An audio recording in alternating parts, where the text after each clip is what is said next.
Welcome to this tutorial. Previous class में हमने DNA का जनरल इंट्रोडक्शन पढ़ा था। उसके बाद में हमने डीएनए की स्ट्रक्चर पढ़ी थी। तो हम आज वहीं से शुरू करते हैं, उसको एक बार फिर से रिवाइज करते हैं। तो हमने क्या पढ़ाया था? डबल हेलिकल मॉडल या डीएनए का वॉटसन एवं क्रिक मॉडल।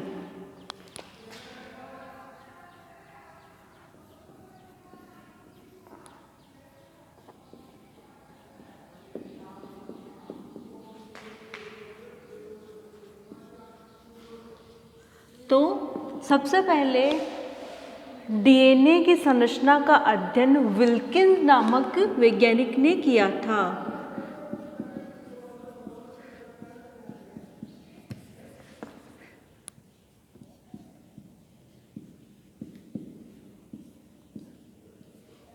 तो डीएनए की संरचना का सर्वप्रथम अध्ययन विल्किन नामक साइंटिस्ट ने किया था। उसके बाद में दूसरे साइंटिस्ट आए, वॉटसन एंड क्रिक।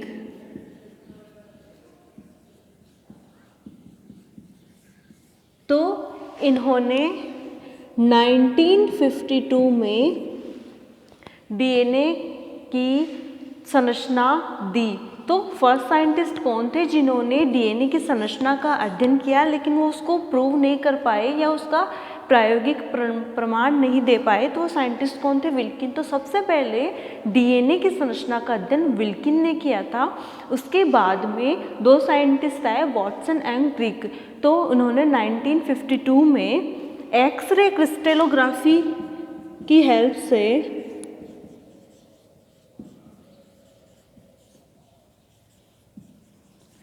डीएनए की डबल हेलिकल संरचना बताई। तो 1952 में वॉटसन एंड क्रिक ने डीएनए का डबल हेलिकल मॉडल दिया। तो इस डबल हेलिकल मॉडल का अध्ययन इन्होंने किसकी सहायता से किया? एक्सरे क्रिस्टलोग्राफी की हेल्प से इन्होंने डीएनए का डबल हेलिकल मॉडल दिया। इसके लिए इनको 1962 में नोबेल प्राइज दिया गया। तो डीएनए की संरचना का सर्वप्रथम अध्ययन विल्किन नामक साइंटिस्ट ने किया। फिर 1952 में वॉटसन एंड क्रिक ने एक्सरे क्रिस्टलोग्राफी की हेल्प से डीएनए का डबल हेलिकल मॉडल दिया और इसके लिए उन्हें 1962 में नोबेल प्राइज दिया गया। इस डीएनए के डबल हेलिकल मॉडल की कुछ विशेषताएं होती है। तो मैं यहाँ पहले एक डायग्राम ड्रॉ कर देती हूँ ताकि आपको समझने में आसानी रहे।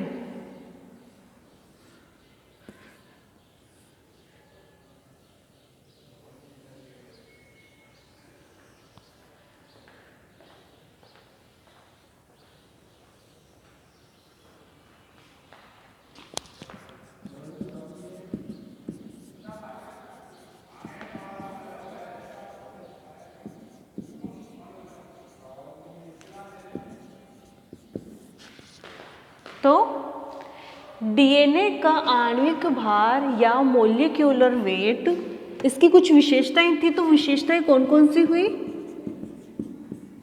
कि डीएनए का आणविक भार या मोलिक्यूलर वेट लगभग 10 की घात 6 से 10 की घात 7 या 10 टू की पावर 6 से 10 टू की पावर 7 के बीच का होता है। तो डीएनए का आणविक भार, तो सबसे पहले क्या होगा कि सजीवों में डीएनए पाया जाता है या यूकेरियोट्स में डीएनए पाया जाता है जिसका मोलिक्यूलर वेट या आणविक भार 10 टू की पावर 6 से 10 टू की पावर 7 डाल्टन के मध्य में होता है। मीन्स इन दोनों के बीच में इसका मोलिक्यूलर वेट या आणविक भार हो सकता है। इसके अलावा डीएनए की संरचना का निर्माण दो पॉलीन्यूक्लियोटाइड चेन्स करती है। तो प्रीवियस क्लास में यहाँ एक मिस्टेक हुई थी कि पॉलीपेप्टाइड चेन्स प्रोटीन का फॉर्मेशन करती है, लेकिन जो डीएनए की संरचना का निर्माण करेगी वो होती है न्यूक्लियोटाइड्स। तो मैंने क्या बताया था कि जब मैं पढ़ा रही थी कि न्यूक्लियोसाइड्स में जब H3PO4 या फॉस्फेट ग्रुप जुड़ जाता है तो वो बनाता है न्यूक्लियोटाइड। तो डीएनए के डबल हेलिकल या 2 सूत्रों का निर्माण 2 पॉलीन्यूक्लियोटाइड चेन्स द्वारा होता है। ये चेन्स एक दूसरे के साथ दुर्बल हाइड्रोजन बंध द्वारा जुड़ी हुई होती है। आप देख सकते हैं कि ये 2 पॉलीन्यूक्लियोटाइड चेन्स हैं, ये आपस में दुर्बल हाइड्रोजन बंध द्वारा जुड़ी हुई रहती है। और ये हाइड्रोजन बंध किनके बीच में होंगे? 2 क्षारकों के बीच में होंगे या 2 क्षारक युग्मों के बीच में ये हाइड्रोजन बंध होते हैं। तो मैंने स्ट्रक्चर में कल बताया था कि क्षारक युग्म इसमें कौन कौन से होते हैं? प्यूरिन और पिरिमिडीन। अतः एक डीएनए के संरचना में प्यूरिन और पिरिमिडीन मिलकर उसके मध्य भाग का निर्माण करते हैं या प्यूरिन व पिरिमिडीन उसके निर्माण का कार्य करते हैं। तो प्यूरिन और पिरिमिडीन कौन कौन से हो गए? ATGC। तो A T के साथ बंध बनाएगा और G C के साथ, और इस तरह ये एक दूसरे के साथ बंध बनाने का कार्य करते हैं। अब देखो, अगर कोई चेन 5' सिरे से शुरू हो रही है तो वो 3' सिरे पे ख़त्म होगी, और अगर कोई चेन 3' सिरे से शुरू हो रही है तो वो 5' सिरे पे ख़त्म होगी। मीन्स ये जो दोनों पॉलीन्यूक्लियोटाइड चेन्स होती है ये एक दूसरे के एंटी पैरेलल या एक दूसरे के प्रति समानांतर होती है या समांतर होती है। कैसे होती है कि अगर ये चेन 5' से शुरू हो रही है तो 3' पे ख़त्म होगी, और 3' से शुरू हो रही है तो 5' से ख़त्म होगी। मीन्स प्रत्येक न्यूक्लियोटाइड या पॉलीन्यूक्लियोटाइड चेन्स में 5' और 3' एंड्स होते हैं, और इनके बीच में जो क्षारक युग्म होते हैं मीन्स प्यूरिन और पिरिमिडीन, जिन्हें हम बोल सकते हैं A T और G C। तो ये जो क्षारक युग्म होंगे ये एक दूसरे के संपूरक होते हैं। मीन्स A हमेशा T के साथ जुड़ेगा और G हमेशा C के साथ जुड़ेगा। तो जैसे कि किसी डीएनए की सीक्वेंस या क्षारक अनुक्रम A T C है तो इसके संपूरक क्या होंगे? A का संपूरक T, T का संपूरक A और C का संपूरक G और G का संपूरक C। तो ये इस तरह क्षारक युग्म बनाएंगे। तो ये एक दूसरे के संपूरक होते हैं। इसके अलावा इन क्षारक अनुक्रमों के बीच में दुर्बल हाइड्रोजन बंध होते हैं। तो A T के साथ जब बंध बनाएगा तो 2 हाइड्रोजन बंध बनेंगे, और G C के साथ बंध बनाएगा तो 3 हाइड्रोजन बॉन्ड होंगे। अब देखो कि ये जो पॉलीन्यूक्लियोटाइड चेन्स होती है इन चेन्स का निर्माण कौन करता है? मैंने बताया था फॉस्फेट ग्रुप और शुगर।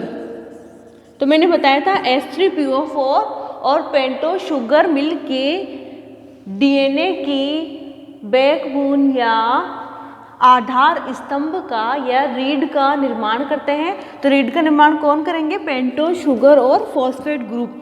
फिर जो डीएनए का मध्य भाग होता है जो दुर्बल हाइड्रोजन बॉन्ड द्वारा बंधित होता है वो भाग कौन बनाएगा? क्षारक युग्म या प्यूरिन व पिरिमिडीन इसके मध्य भाग का निर्माण करते हैं।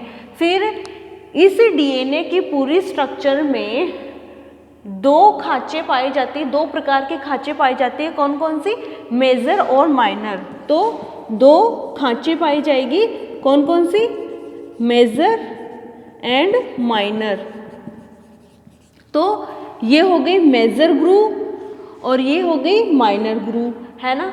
और फिर उसके बाद में जो प्रत्येक पेंटो शुगर होती है, इस मीन्स ये एक पेंटो शुगर है और ये एक पेंटो शुगर है, मीन्स 2 पेंटो शर्कराओं के मध्य की दूरी 11.1 एंगस्ट्रॉम होती है। डीएनए के एक हेलिकल की लंबाई 34 एंगस्ट्रॉम होती है। डीएनए का जो व्यास होता है वो 20 एंगस्ट्रॉम होता है, और डीएनए के मध्य में उपस्थित जो नाइट्रोजनी क्षारक होते हैं इन नाइट्रोजनी क्षारकों के मध्य की दूरी 3.4 एंगस्ट्रॉम होती है और प्रत्येक कुंडलन में जो क्षारक युग्म होते हैं बेस पेयर्स वो 10 होते हैं। मीन्स इसमें 10 क्षारक युग्म पाए जाएंगे। मीन्स ATGC ये जो सीक्वेंस होगी वो 10 बेस पेयर्स की होगी। और अधिकतर जीवों में पाए जाने वाला डीएनए कौन सा डीएनए होता है? बी टाइप का डीएनए अधिकतर प्रकार के जीवों में पाया जाता है, या मोस्टली सजीवों में पाया जाने वाला डीएनए बी डीएनए होता है। और ये जो बी डीएनए होता है ये राइट हैंडेड होता है, दाहिने हाथ की तरफ इसका कुंडलन होता है, या मैं यूँ बोलूँ कि क्लॉकवाइज इसका कुंडलन होता है।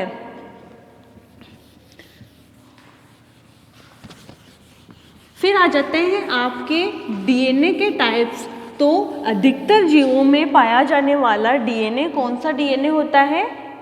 बी टाइप का डीएनए होता है। और डीएनए की प्रकृति किन किन बातों पर निर्भर करेगी कि डीएनए किस टाइप का होगा?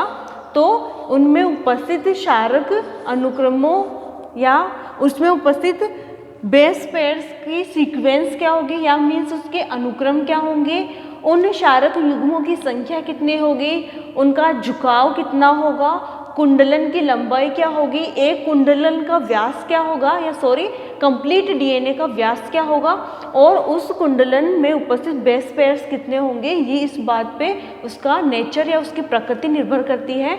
तो यहाँ पे कुछ डीएनए बताती हूँ मैं, या डीएनए के विभिन्न प्रकारों में निम्न बेस पेयर्स पाए जाते हैं। तो सबसे पहले हम बात करेंगे एडीएनए। तो जो एडीएनए होता है उसका व्यास कितना होगा?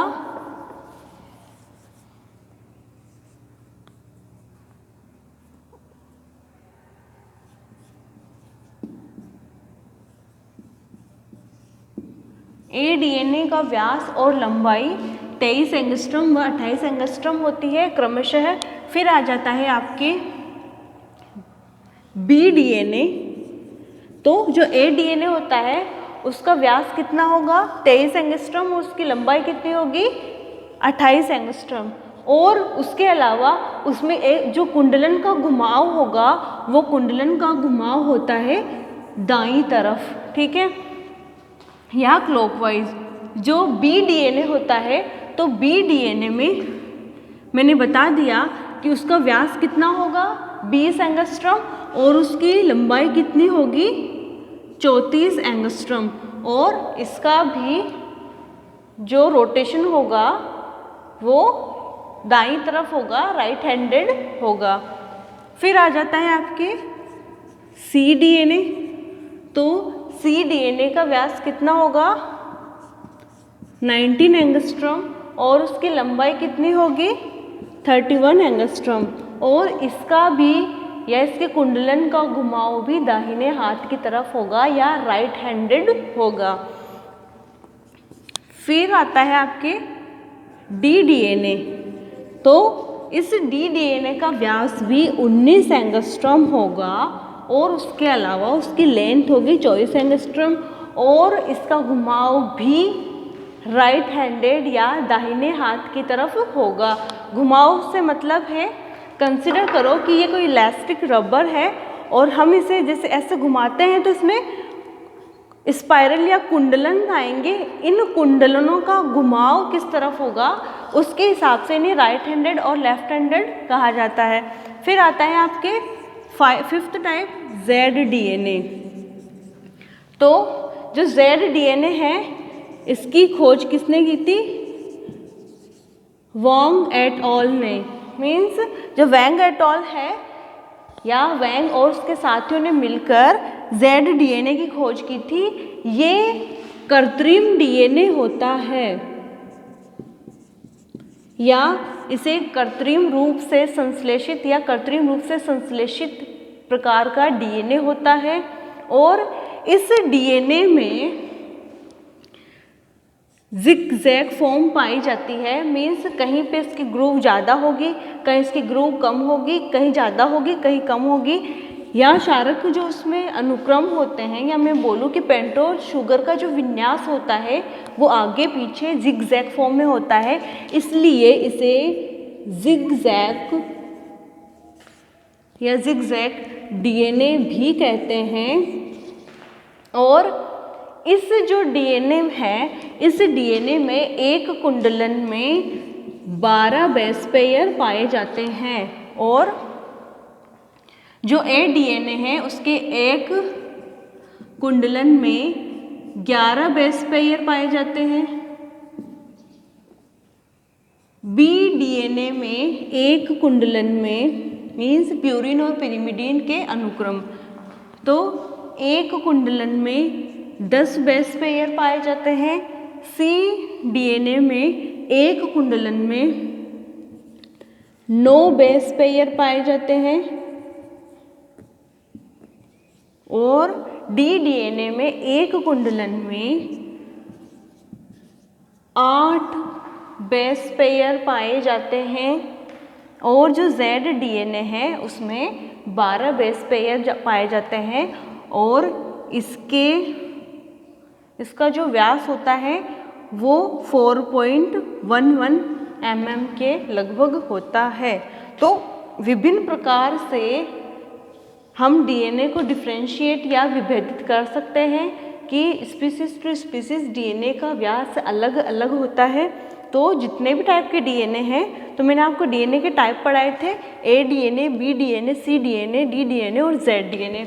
इतने टाइप के डीएनए में कुंडलनों की लंबाई, उनका व्यास, उसके अलावा उनमें क्षारक अनुक्रमों की संख्या और उन क्षारक अनुक्रमों के झुकाव के आधार पे इन्हें निम्न तरह विभेदित किया गया था। तो ए डीएनए का व्यास 23 एंगस्ट्रॉम होता है, उसके अलावा उसकी लंबाई 28 एंगस्ट्रॉम होती है, और उसके एक कुंडलन में उपस्थित बेस पेयर्स या क्षारक युग्म 11 होते हैं। फिर आता है आपके बी डीएनए। तो बी डीएनए का व्यास 20 एंगस्ट्रॉम होता है, उसकी जो लेंथ या लंबाई होती है वो 34 एंगस्ट्रॉम होती है, और उसके एक कुंडलन में उपस्थित क्षारक युग्म 10 होते हैं। फिर आता है आपके सी डीएनए। तो आपके सी डीएनए में जो डीएनए का व्यास होता है वो 19 एंगस्ट्रॉम होता है, और डीएनए की लेंथ 31 एंगस्ट्रॉम होती है, और उसके एक कुंडलन में उपस्थित क्षारक अनुक्रम 9 होते हैं या क्षारक युग्म 9 होते हैं। फिर आता है आपके डी डीएनए। तो डी डीएनए का व्यास 19 एंगस्ट्रॉम होता है, उसकी लेंथ 24 एंगस्ट्रॉम होती है, और उसके एक कुंडलन में उपस्थित क्षारक युग्म 8 होते हैं। फिर आता है आपके जेड डीएनए।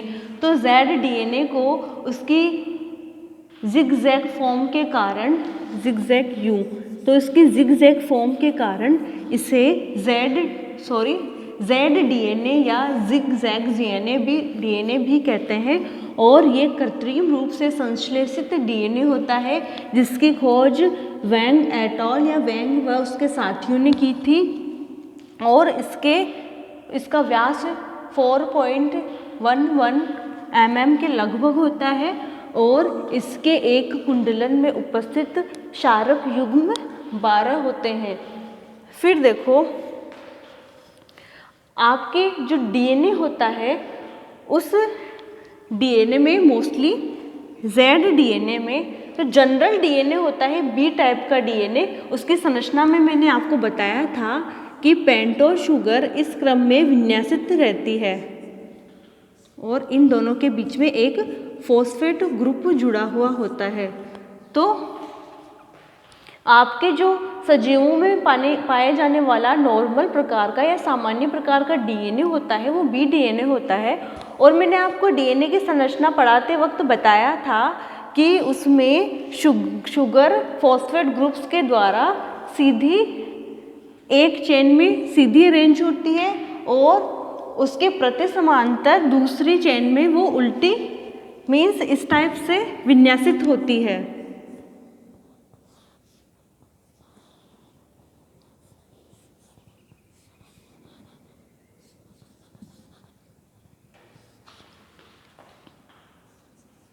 तो बीडीएनए में पॉलीन्यूक्लियोटाइड चेन्स में उपस्थित शुगर का अनुक्रम ये होता है, लेकिन इसके अपोजिट जो जिगजैग डीएनए होता है, उस जिगजैग डीएनए में जो पेंटोज शर्करा होती है वो एक दूसरे से विपरीत दिशा में अभिविन्यासित होती है। मीन्स वो इस क्रम में विन्यासित होती है। जो नॉर्मल बी डीएनए होते हैं उसमें सेम तरफ फेस करके पेंटोज शुगर अरेंज होती है, लेकिन जो जिगजैग या जेड डीएनए होता है उसमें उपस्थित पेंटोज शर्करा एक दूसरे से विपरीत दिशा में मुख करके या विपरीत दिशा में अभिविन्यासित होती है, वो ऐसी होती है। तो इसी कारण जो डीएनए है उसकी संरचना जिगजैग हो जाती है, इसी कारण इसे जेड डीएनए या जिगजैग डीएनए भी कहते हैं, और एक कृत्रिम रूप से संश्लेषित डीएनए होता है। फिर आपके मॉलिक्यूलर बायोलॉजी में डीएनए से रिगार्डिंग कुछ पॉइंट्स होते हैं, जैसे कि डीएनए को काटने के लिए डीएनएज एंजाइम का उपयोग किया जाता है। तो डीएनए का जब हम यूँ बोले कि डीएनए की मरम्मत करते समय या डीएनए का उपयोग करते समय, किसी प्रयोग में उपयोग करते समय डीएनए को अगर काटना हो तो नॉर्मली हम उसे कैंचिस की सहायता से तो काट नहीं सकते, लेकिन उनकी आणविक कैंचियाँ होती है जैसे कि कुछ एंजाइम्स। तो डीएनए को काटने के लिए डीएनएज एंजाइम की मदद ली जाती है या डीएनएज एंजाइम की हेल्प से उसे काट लिया जाता है। फिर आपकी आती है एक टर्म डीनेचुरेशन। तो डीनेचुरेशन क्या होता है? जब डीएनए को उपचारित करने के लिए या मरम्मत करने के लिए या किसी अन्य उद्देश्य से हम उसे बहुत ही ज़्यादा हाई टेम्परेचर पे गर्म करते हैं, तो गर्म करने से डीएनए में उपस्थित जो डबल स्ट्रैंड होते हैं या द्विसूत्र होते हैं या दो हेलिकल होते हैं, उनके मध्य उपस्थित हाइड्रोजन बंध टूट जाते हैं और वो चेन्स एक दूसरे से अलग हो जाती है। इस टर्म को बोलते हैं डीनेचुरेशन। तो डीनेचुरेशन क्या होगा?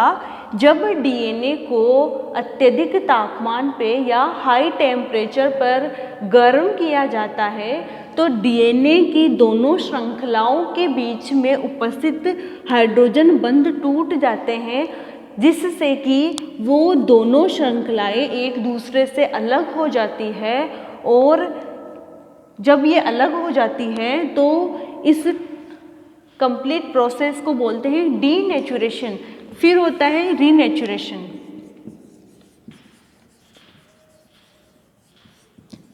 तो जब डीएनए का डीनेचुरेशन हो जाता है तो उसे थोड़े टाइम पश्चात, मतलब कि थोड़े टाइम के लिए रख दिया जाता है, तो थोड़े टाइम बाद में उसके दोनों स्ट्रैंड के मध्य हाइड्रोजन बंध वापस स्थापित हो जाते हैं और वो एक दूसरे से संलग्न हो जाते हैं। इस प्रोसेस को बोलते हैं रीनेचुरेशन। तो डीएनए को थोड़े टाइम के लिए ठंडा होने के लिए रख देने पर उसमें वापस से बंध बन जाते हैं और वो एक दूसरे से जुड़ जाते हैं, तो इसे बोलते हैं रीनेचुरेशन।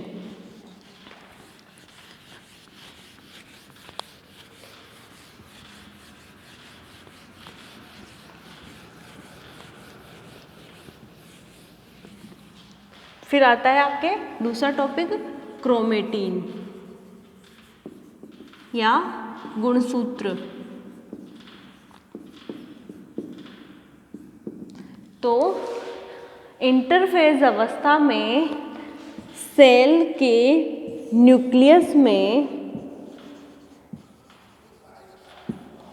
गहरे रंग की अभिरंजित धागे नुमा संरचनाएं पाई जाती है।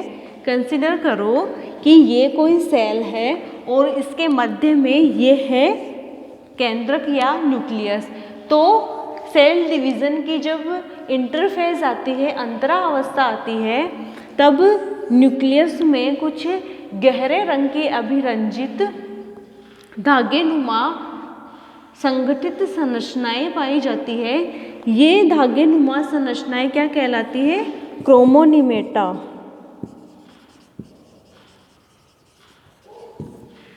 ये संरचनाएं क्रोमोनीमेटा कहलाती है। लेकिन जब सेल डिवीजन की अवस्था प्रारंभ होती है तब ये धागे नुमाएं संरचनाएं संघनित होकर मोटी थ्रेड लाइक स्ट्रक्चर बना लेती है या संघनित होकर मोटी हो जाती है। तो इन्हीं संरचनाओं को फिर बोलते हैं क्रोमेटीन या गुणसूत्र।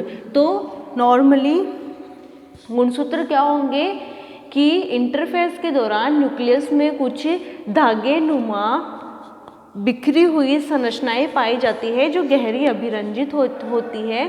इन बिखरी हुई धागे नुमा संरचनाओं को क्रोमोनीमेटा कहते हैं। लेकिन जब सेल डिवीजन प्रारंभ होता है तो ये संरचनाएं संघनित हो जाती है, संघनित होकर मोटी हो जाती है। तो इन मोटी संरचनाओं को बोलते हैं क्रोमेटीन। तो जो मैं नेक्स्ट क्लास शुरू करूँगी वो क्रोमेटीन शुरू करूँगी और इसके मैं कुछ टाइप्स बताऊँगी और उसका जो रासायनिक संगठन होता है हम उसके बारे में पढ़ेंगे। Thank you.